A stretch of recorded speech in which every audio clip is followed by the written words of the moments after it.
Welcome into another episode of Heat Check. Plenty happening as always right around the hoops world, and we are your checkers of heat. My name's Joel Peterson. He's Michael Houben. Mick, good to see you. Lots happening as always. Yeah, lots happening here and abroad. Very exciting week. You've got your thermometer in your back pocket and you are ready to go. Hey, some big news in the NBL and international basketball in a bit of a crossover this week. Two massive clubs from Europe are coming to Australia a little bit later in the year. So Panathinaikos and Peterson, the Pavlos Giannakopoulos tournament. That is coming to Melbourne and to Sydney. This is going to be huge. I think this is a really exciting new pivot for the NBL, their pre-season plans. I think it's really going to be exciting to have something fresh and new on the calendar, but also to see our teams, Adelaide and Sydney, go up against some absolute powerhouses of the European game. Not often that the spectacle is overshadowed by the announcement, but this was pretty special during the week, the announcement of this. So this is over Sydney Harbour. The highlights of this on socials were awesome. This is pretty cool stuff, isn't it? Yeah, pretty cool to see. And again, it's just something fresh for us all to see. You know, it has a bit of an international flavour as well. And you know that it's going to bring in not just the Australian fans, but the European fans as well. Yeah, and I mean, you know, this is a legitimate rivalry. Alex Marek was at the press conference and talked about it, of course, having played for the Kings and both of these clubs internationally. Just what a big deal that this is in the European basketball sense. To bring it down to Australia, where we've got such a strong, particularly Greek culture here in Melbourne, it's something really, really quite special. And we know that international basketball, the pinnacle is Europe. You know, the biggest leagues, the biggest teams in the world. These are two absolute powerhouse organisations. The more links and the more we can sort of test ourselves against the best of the best, I think it's a great thing for our league and our teams. So there you see all the details. So the 7th Pavlos Giannakopoulos tournament. So September 18 to 22, Melbourne, Sydney. We'll see all of those teams in action, which is a very, very exciting way to kick off the summer of international basketball, as it were, here in Australia. Let's move to some news coming out of the NBL this week. We normally touch on Puerto Rico a little bit later in the program. We're going there right off the start today because Josh King's linked up with Mets Guaynabo, which is where Bryce Cotton and DeMarcus Cousins are playing. He's going to go and coach them for a little while. Quite aside from whether this is a good move for him, is Puerto Rico ready for the energy of this man? I don't know. I think it's a perfect fit for his energy, frankly. I think it's going to be really exciting to see exactly what he brings to this group. They have been struggling a little bit this season, second last in their conference. That's to fire Mavs legend JJ Barea, their previous head coach, to bring him in. But I'm really excited to see what happens with Bryce. You know, he's been modest so far in Puerto Rico, but Josh has seen the absolute best of him in the NBL, and I can't wait to see how he utilises him. And of course, Bryce Cotton hasn't made his next move yet. I mean, is there a possibility? Are you telling me there's a chance? I think you're probably overthinking it a little bit, but I'm sure South East Melbourne fans would love to think about that. But if you're Josh King, you go there and you're like, well, who knows? I may as well have a throw at the stumps here. It looks like guys from all across the NBL are just trying to edge closer and closer to Bryce and sort of get in his ear. I don't know if it's going to come to fruition, but it's worth a crack, right? Hey, some good news out of South Australia this week, or last week I should say, that the WNBL club Adelaide Lightning, the most successful club in that competition over its long and storied history, was facing some real difficulty in terms of stumping up a team for next season. The South Australian government has come to the party and made sure that that future is secure. We'll chat about that in a second, but the SA Premier Peter Malinauskas spoke about it last week. Here's what he had to say. And I'm very pleased today that on the back of that collaboration, the Adelaide Lightning will be competing in the WNBL Championship this season and beyond. To be honest, in my mind, that was always going to be true. There wasn't a set of circumstances where as a government we were going to tolerate the Adelaide Lightning not continuing within the WNBL. It's a proud club with a significant legacy, and it is also important in inspiring a younger generation of young female basketballers to continue to participate. I could not thank enough the WNBL and be able to work so quickly to make this happen. We found about this last week, and here we are today announcing that we're saving the Lightning in Adelaide. I mean, this is really important news. One of the biggest clubs in the league, such a strong legacy. You know, you think of names like Phillips, you think of names like Spawn, Steph Talbot, of course, Izzy Borlays more recently, who's been doing good things. women's basketball, particularly in South Australia, we know the 36ers do, but the Lightning holds a really special place in the fabric of this community. This is really, really good news to see their future lined up. As you said, not just a WNBL team, but one of the most successful in the league's history. I think it would have been a travesty for them not to have been in the league next season. And a massive shout out to the SA government for coming across the line and supporting the team in this fashion. And what it means is that free agency is only a little while away in the WNBL, so we'll see some player movement. We'll see the Lightning be able to line up players and that kind of thing. So we'll bring you any of that news, of course, as it comes to light over the next couple of weeks at basketball.com.au. You'll have plenty of that as well. Free agency in the NBL, of course, rolls on. Now, there's a name that's been thrown up by none other than Larry Kestelman during the week. That of Paddy Mills, who's been plying his trade in the NBA for so long. He did have that one season with the Melbourne Tigers in 2011, which was a formative experience for me in growing up with basketball, when he lit the thing up for a few games back then. Larry's saying, I would be surprised if Paddy at some stage doesn't come. That's a pretty confident man. That was a really big statement, and he sort of expressed that Paddy would have a lot of interest as well. I think this is so exciting. My first reaction was, it could be a bit too good to be true to see Paddy in the league, but as you mentioned, it would be a second time. We've already seen him during that NBA lockout. What a fantastic opportunity for Paddy to come back, a face of Australian basketball. Obviously, he's aged a lot, but Paddy's kept in phenomenal shape. He's playing excellent basketball, just came off the back of some playoff minutes as well. 1 year removed from nearly being our top scorer at the Olympics as well. He has so much left to give, both as a face of the league, but also as a player. And I mean, he'd be a huge draw card for so many Australian hoops fans to go along and see. I mean, is there a team that you'd like to see him playing with? Well, we just spoke about Bryce Cotton. I think there's a big gap in that Perth team right now. Paddy's a very similar player. He's one of those small two guys, can get his shot off anywhere, light it up from behind the arc. I think that's a nice one-for-one fit right there. Okay, I like that. I like that being flagged. We'll keep an eye on that over the next couple of weeks. In the young Australian department, the EMU squad, so the Under-19 World Cup squad, has just been announced. There's some serious names in terms of this team. So you see there, you've got Emmett Adair, you've got Shea Brogan, Dash Daniels, Luke Fennell, Jacob Furphy. So some names that we're familiar with. The big fella Rocco Zikarsky on the bottom, Roman Cialipa too. We'll talk about Rocco and Roman in a second. Out of the others, is there a name you're particularly excited about? Yeah, this team is actually surprisingly really deep, and it's full of high major talent. Jacob Furphy going to UConn, he's a big name. We saw him in the Trans-Tasman series for a little bit. Shea Brogan's another really exciting prospect as well, a big point guard who can excel off the dribble. Yep, so, and we know that Rocco Zikarsky got a lot in front of him, not only in the next little while, but of course NBA draft and that kind of thing. He's going to be a massive part of this squad when they go over and they ply their trade. He's really going to probably have to be the leader.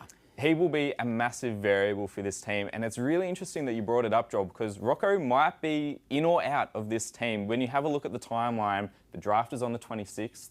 This event starts on the 28th, and often, if players are drafted, they don't participate in this event. So depending on what happens with Rocco, he might be a big in or a big out. Yeah, and of course he's sort of projected to go in the back end of the second round at the moment. And another man we're really excited to see is Roman Cialipa, who just poses so much athleticism and potential, and now he gets to showcase that on the world stage. Been a bit of an enigma, right? We haven't seen a whole lot of him in the last year or 2 years. He obviously had a fantastic under-20s earlier in the year, but seeing Roman in this setting against the best prospects in the world, it'll be an athletic equaliser for him. He's not just going to dominate and dunk over everybody. We're going to have to see the skill and see how he really stacks up. He didn't end up with the NBL last season. Do you think this could be sort of the springboard to whatever is next for him? Yeah, I think this is a big next step in terms of evaluating exactly where he's at as a player, but also, seeing where his next move. There's been some rumours about college. Potentially that is an option for him. Maybe we'll see him back in the NBL as well. We'll just have to see. So June 28, it all kicks off in Switzerland. Australia is in, a relative group of death. The USA and France, two of the established basketball power and maybe the emerging basketball power, especially from a youth perspective, and then Cameroon in that group as well. So that's going to be a very, very tough assignment. Incredibly tough group. In any other group, I would say we're a really strong medal chance, and I still think we are, but as you mentioned, America, always the team to beat, and France is coming up as, probably the second best in the junior level and the senior. So Robbie McKinlay, Joel Carlu and Jacob Jackomas, the coaching team, we wish them all the best. We'll check in on their progress as we get closer to that World Cup in Switzerland later in the year. Last week we touched on Lachie Olbrich. He is a man that is close to both yours and my hearts. He's both firmly in our stable. He was over in Portland working out with Malik Lewis, and we talked about what this might mean for him if he can put in a good showing. Well, he did, and now he's off to the NBA Draft Combine, which is very cool. That's right, 31 points and 17 rebounds across his 2 scrimmages. He did exactly what he needed to do and was one of the few names that got invited into the Combine as a result. Now, obviously, coming from the G League Elite Showcase, he is on the outside looking in, but he has done everything in his power to put himself in a good spot. That he has. Let's hear from the big fella. Yeah, feeling really good. I mean, when we win, it's always a good feeling, right? But yeah, I know got a great bunch of guys we're playing with. Never met them prior to this, and I don't know, I feel like we're just clicking, and that's why we're winning games. I'm a winner. I contribute to winning. I can get my teammates involved. I feel like I'm a good passer, really to share the ball. Next action type of guy. So I feel like winning is just a trait of mine. So the big South Australian, he's incredibly well credentialed, Mick. I mean, you look through his resume over the last 24 months. So an NBL championship, we know. You see there the NZNBL. He was the MVP. He was the finals MVP. The year before that, he was an NBL 1 champion in the Central. He was the finals MVP in NBL 1 Central. He is for a young guy, he's a big game player. He does not lack confidence. And that's probably translated pretty well to him going over, knowing that, there was a bit on the line in this opportunity in Portland and making the most of it. Yeah, I think if you just took one of these accolades, you might say, oh, okay, he might have been in a winning situation. But eventually you realise this guy's the common denominator. He is a winning player. He understands the game at a high level and he contributes to winning ball games. Yep. So, Lachie, all the very best. We'll be following your progress closely.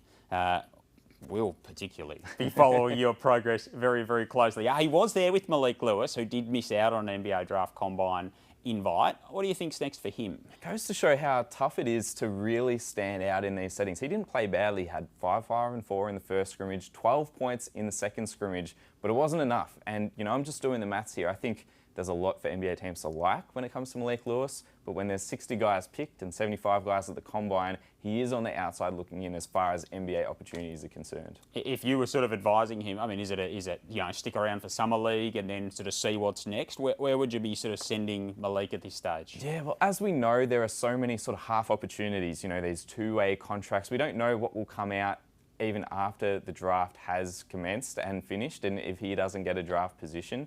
But, he could always come back to South East Melbourne. I think he's a good fit with Josh King and the Phoenix. He could go internationally as well. There's a lot of opportunities on board for him. Okay, that would be, it'd be interesting to see. Second season in the NBL potentially, doesn't have to go through that adjustment process.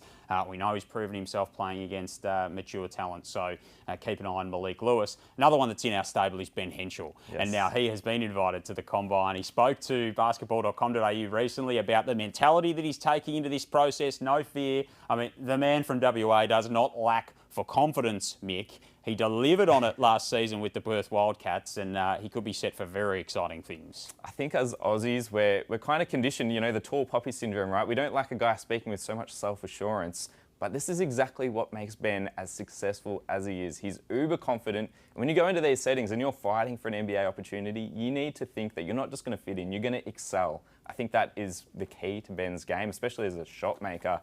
He's someone last season, a couple of times, he's going to have to look off Bryce Cotton and say, no, I'm going to take this shot myself.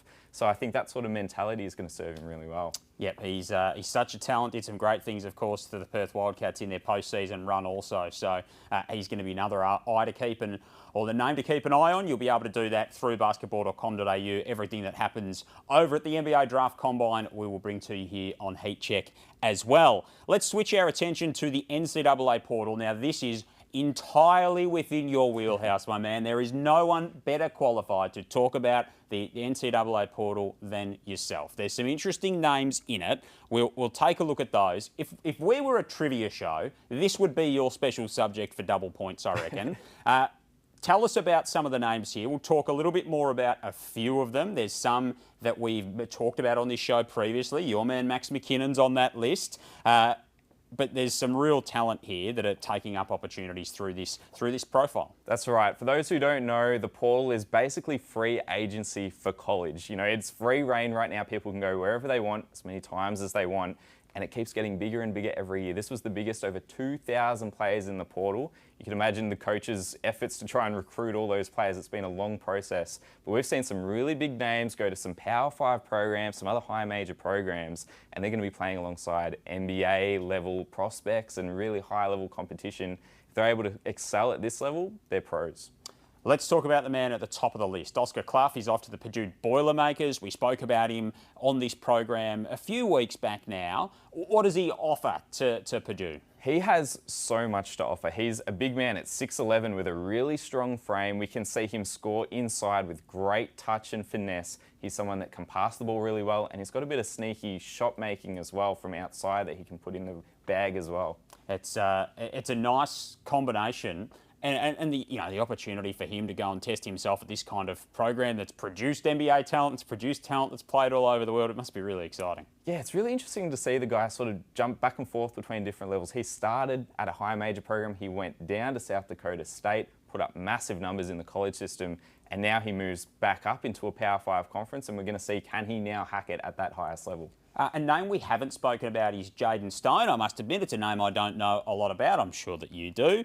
So he's on his way to Missouri. Tell us about him and what they would be excited about there. Well, there's a reason that he's lesser known. He's from Perth, but he went to the US high school pathway very early. He played at Sunrise Christian, was on a lot of prospect boards, highly recruited, but he made a name for himself at one of these smaller schools, Detroit Mercy. 21 points a game in his senior year, was really racking up the numbers. Bull Quall played there a couple of years previously, had 16 points a game. There's a bit of a comparison. And, you know, it's very similar to what Elijah Pepper did at UC Davis, a small program, but big numbers. You can see that he can fill it up. He's now going to Missouri for his final year. That's another really big program. So we're going to see again, can he move up to a higher level and can he contribute in a smaller role? And another one whose life is about to change in a big way is Aussie Rap. Now, he's just been at Portland. He's just played with the Boomers. He is off to Wisconsin on what we believe is a pretty significant offer. Yeah, well, look, he coveted a lot of offers this portal season as a result of the fantastic freshman year that he had at Portland. He nearly top scored in his first year at the program, just pipped out by Max McKinnon. And he had a fantastic year shooting the ball, shooting from outside at 6'10", such a rare commodity, one of the best stretch bigs in the league. And he's going to the Wisconsin Badgers, where they have a really exciting system. He's going to team up with assistant coach Kirk Penny over there. Yes. And I think it's going to be a fantastic 5-out system for him to showcase his shooting, but also his passing as well. I reckon that's, if you want to showcase your shooting, that's a pretty good man to be working with, one K Penny. I think he's got the authority to sort of pick out the shooters, and he's made a good selection here. Yeah, love that. So plenty of names to keep an eye on there through the NCAA, and as always, Mick just giving you the lowdown on what's to come. So Aussie was involved with that Boomers team most recently. That Trans-Tasman Throwdown wrapped up last week. 5-1 the way of the Aussies in the end. The Tall Blacks got the win in that last game against the Boomers. On the women's side of things, the Opals, it was a 3-0 series sweep. Steph Reed was captain. Mila Soa, I should say, was terrific in all 3 games. And then the last game was where Izzy Borlase started to find some form. So some really good signs for the Opals out of this. That's right, and it's nice that we had that comprehensive 3-0 handling of business really for the Opals, and be able to see some of the emerging talent, as you mentioned, Izzy Borlase, 18 points, 6 rebounds, being able to see those sort of performances is part of the fun of these games, in my opinion. Yeah, and I mean, it showcases the depth that the Australian squad's got to work with, the depth in coaching with the likes of Paul Goris there, watching over the sidelines, so a pretty comprehensive business-like performance, as you say, from our Australian women. As we said, the men went down in that last game, so the first time in a long while that the Tall Blacks have beaten the Boomers.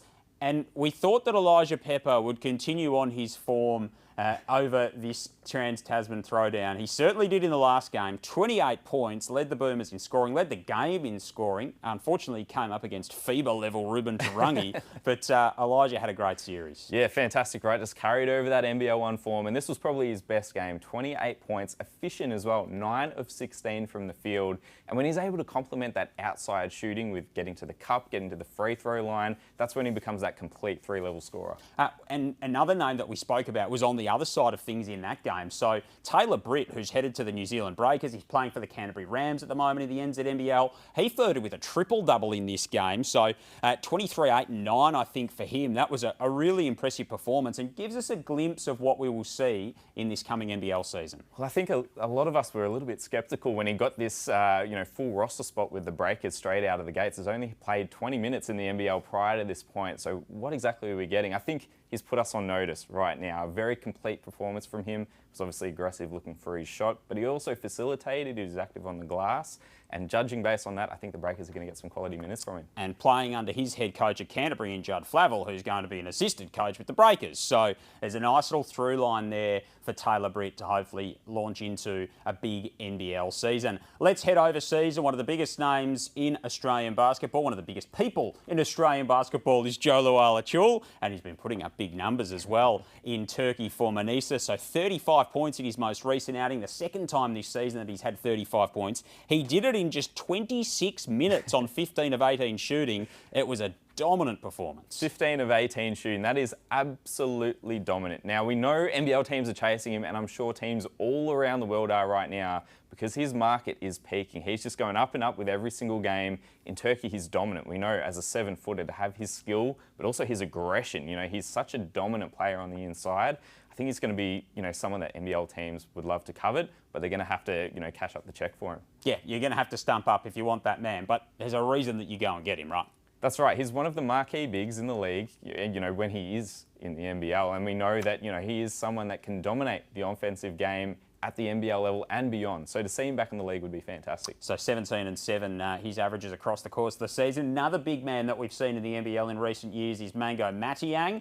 He's just wrapped up his season in China and Korea. And word is that a couple of NBL teams are looking at this man, who we've seen with a number of teams over the journey. Do you think he's got a role to play in the NBL? He can definitely contribute at the NBL level. He's someone, like many local bigs, has been exercising the Asian market. As you said, he's been bouncing around a few places, but he's now a free agent. And I think there is a lot to like. He's about 6'10", 6'11", strong, long, athletic. We know he's really good on the rebounds. He's really good blocking shots. Now, the Breakers season he had a couple of years ago probably didn't quite stack up in terms of how he wanted it to go.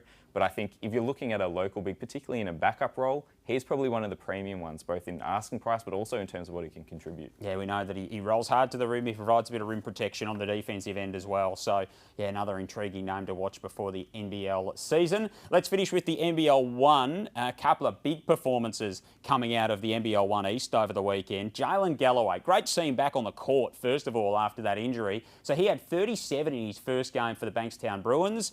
We knew that he and Jason Kadee would be quite the tandem. Jason Kadee had 11 assists, and this man returned in a big way with plays like that. As you said, great to have him back on the court. It's easy to forget that a couple of years ago, at only 20 years old, he was on a two-way with the Bucks. Now, we haven't seen him a lot. He didn't play much with that two-way affiliate. He didn't play too much with the Sydney Kings due to that shoulder injury. But this is the first step on the comeback, right? 37 points. What more can you ask? Clearly on another athletic tier to everyone in this competition. Shot the ball really well as well, so he's going to be a nice little spark plug for the Kings. So his trajectory before that injury was skyrocketing. Do you think he can recapture that kind of level where things are really looking up for him? Well, we saw prior to that shoulder injury last season, it was a little bit slow for him to get going, and I think it might have been mental, just a bit of a confidence thing. But once he gets that momentum, and again, that starts here in the NBL 1 competition, he has all the capabilities to turn himself, at still only 22 years old, into one of the premier locals in the competition. One of his Sydney Kings teammates, Courtney, of course, coming off the Best Sixth Man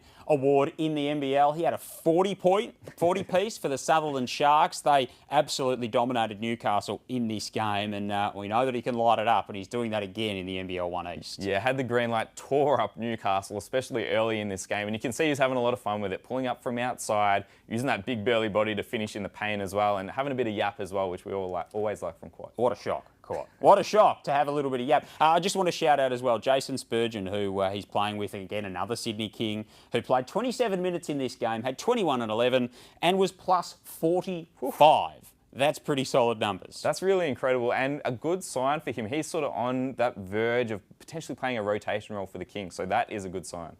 Boali Bales is another name that we've seen in NBL 1 or NBL and NBL 1 in recent years. He's just wrapped up a season in Switzerland, of all places, playing for Neon. So averaged 19, 5 and 5 over there. Of course, the land of Clint Capella over there in Switzerland, where our Emus are headed in a few weeks. We know the sort of the athleticism and the brute strength that this man provides. It'd be interesting to see how he goes in the NBL 1. It goes without saying, Switzerland, one of the smaller divisions in the European game, but those numbers are fantastic. We know what he can do. He is electric off the dribble, a fantastic shot maker, plays with a lot of confidence. And, you know, I do think there is an NBL market for him. He's someone who's going to have to tick a few more boxes over the coming weeks and months. It's not just the scoring. We need to see the facilitating, the defence, the maturity. If those boxes are all ticked, and he's still DP eligible, I believe, he is a fantastic prospect still in this league. Could have learnt a thing or two from diplomacy over there in Switzerland. Who knows, with Boali and his future. And let's finish with Luke Rosendale, a good country Victorian kid.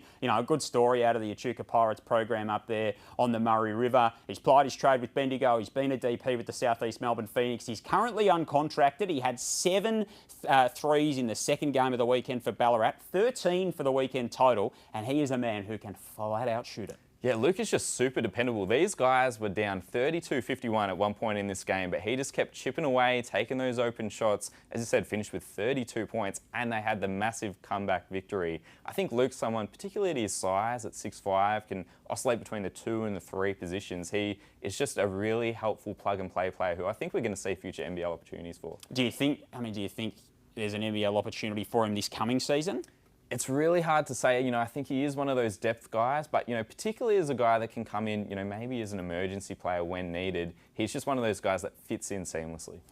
He would be a pretty handy pickup for any team, especially if they're looking to shoot the 3 ball. He's proven that he can do it at an NBL. Whether he can get back to that is going to be interesting to see for young Luke Rosendale. That's all we've got time for this week on Heat Check. Mick, as always, good to see you and great to get your thoughts on that transfer portal. Been an absolute pleasure. Mick Houben here on Heat Check. Thanks for your company as well. We'll see you next week.